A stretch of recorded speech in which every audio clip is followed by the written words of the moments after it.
Hey guys, Pokemon Collectibles here, and welcome to part 2 of Fanmade Mega Pokemon. I saw that the first video did really well. It actually got quite a few views, I think 60 or 70 by now, the time of me recording this video, so I thought I'd do another because it seemed to be a big demand for it, or at least there seemed to be a big interest in the first videos, so I hope you guys like this one as well. I found somebody on DeviantArt while I was searching through Google and looking for some stuff, and I saw that this person lets people use their artwork in different things, so I thought I'd make a video all about their particular page here because I found a lot of amazing pictures in here, especially the Mega Pokemon, which I'm very interested in. I like the concept of Megas, as well as when people make fan-made Megas, I always like looking at the different things that people think of that can make a Pokemon better or give it cooler abilities or something like that, and I highly recommend going to his DeviantArt page because each one of these Pokemon actually has a little description under it where he talks about, or she talks about, different abilities. Let's see, just like with this first one, it says, is a steel dragon type,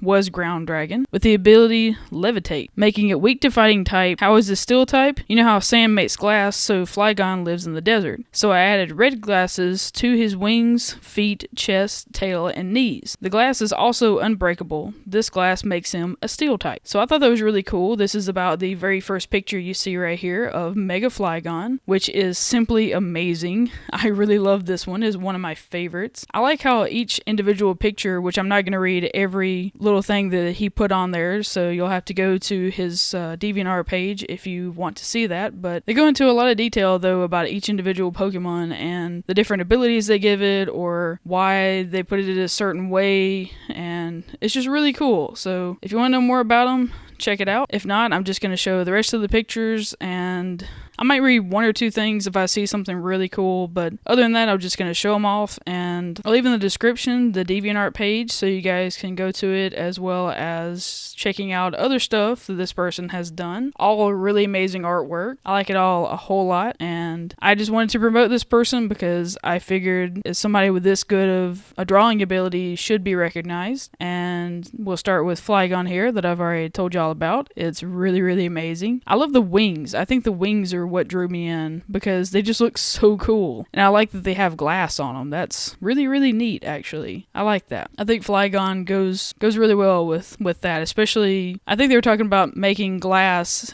being, in the desert, is if you heat up sand to a certain temperature, it actually can be formed into glass. So that's kind of what they were going with there. Why the sand is red, I don't know. Maybe Flygon lives in a red desert. I'm not really too sure about that, but still a really cool concept. Up next, we have Mega Survivor. Very cool. It's only slightly different, I think. I think the markings are a little bit different and its tail is slightly different, but I kind of like Megas that focus on abilities, not so much making it way overbearing or making it way too complicated, so I like the simpler ones. So this one really appeals to me quite a bit. Plus, I really like Survivor anyway because I think it's really cool, and I thought it was kind of silly, the controversy surrounding it. People wanting Arbok to evolve into it, but I've never really understood that because Arbok is a cobra and Survivor is a viper, as you can see in both of their names. So why would I go from a cobra to a viper? But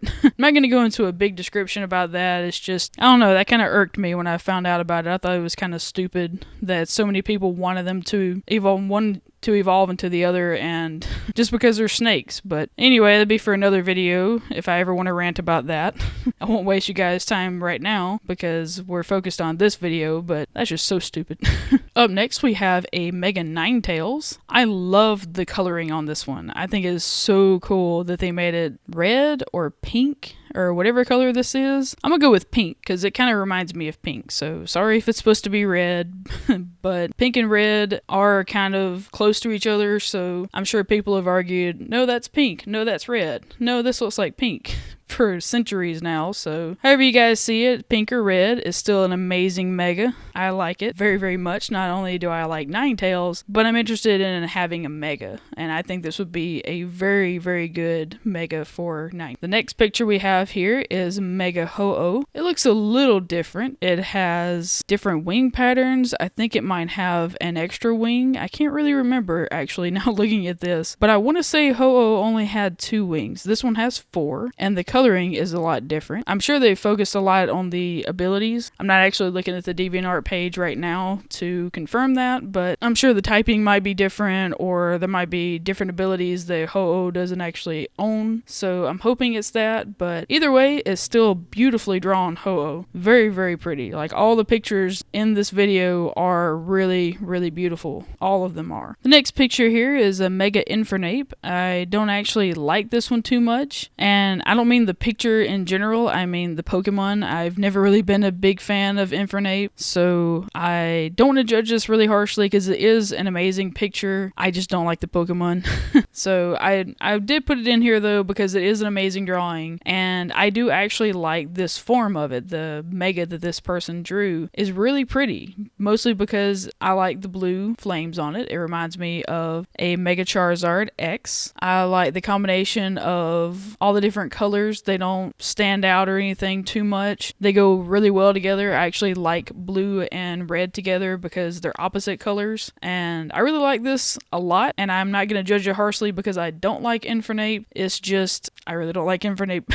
Sorry if that's your favorite Pokemon. I don't know why I don't like it. I just never really have liked it that much. I think it's because I'm not a big fan of monkeys. So maybe that's why I judged it a little bit. But it's kind of funny because I actually do like Mankey and Primeape quite a bit. I think it's just because they're from Gen 1 though, and I have a special place in my heart for Gen 1 Pokemon, but I don't really like Infernape, and I didn't really at the beginning. I mean, maybe he has some cool abilities and stuff like that. Just never really been a fan. Next picture is a Mega Roselia. I really like this quite a bit, mostly because of the flowers on its hands. My first thought on this picture is the one on the left is more like a sword, and the one on the right is a shield. So she kind of looks like a flower knight. I guess that might be what they were going for. That's my interpretation of it anyway. I know I don't always interpret things the way the artist intends them to be, so I'm sorry if I'm wrong about that, but either way, still a gorgeous picture. I really like Roselia. I've liked that one since the beginning because I was like, oh, a flower Pokemon, pretty.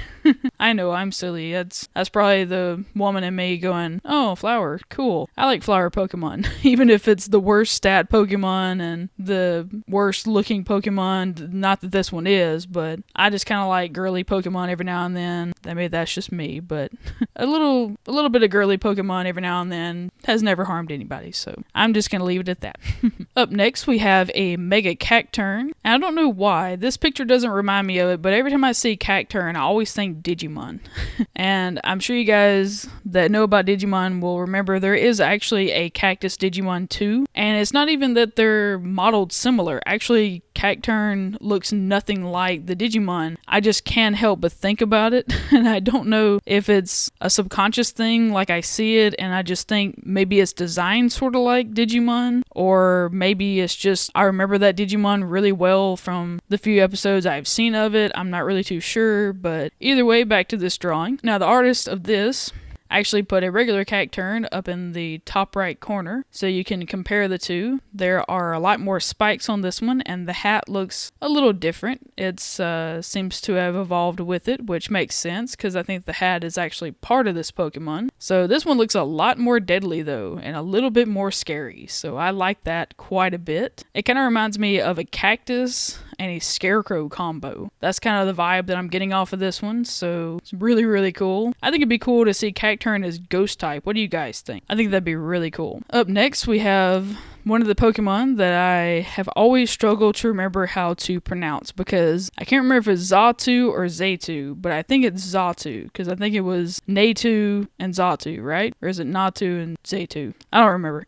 Either way, it's a mega of him, and we once again have a picture in the top left-hand corner this time. This Pokemon has always reminded me of a totem pole, and it has like a Native American vibe to it. Just the regular one, and this one reinforces that a little bit more with with the different patterns on the bottom of it. It has sort of a face on its chest, which I like quite a bit. And it has what looks like a sort of headdress kind of thing. I've always been interested in Native American stuff, so to see this Pokemon turned into like a Native American inspired Pokemon, I really like that. I like that quite a bit. That's a really cool way to make this into a Mega, and I wish that Pokemon Company would go with this design or something similar to it. I think that would be a really cool addition to the Mega line. Anyway guys, I'm recording this outro at night, so sorry if it's a little low. That was a few pictures from this one person. I actually found quite a few more pictures that they did, and I'm going to put them in a different video. Look forward to that later.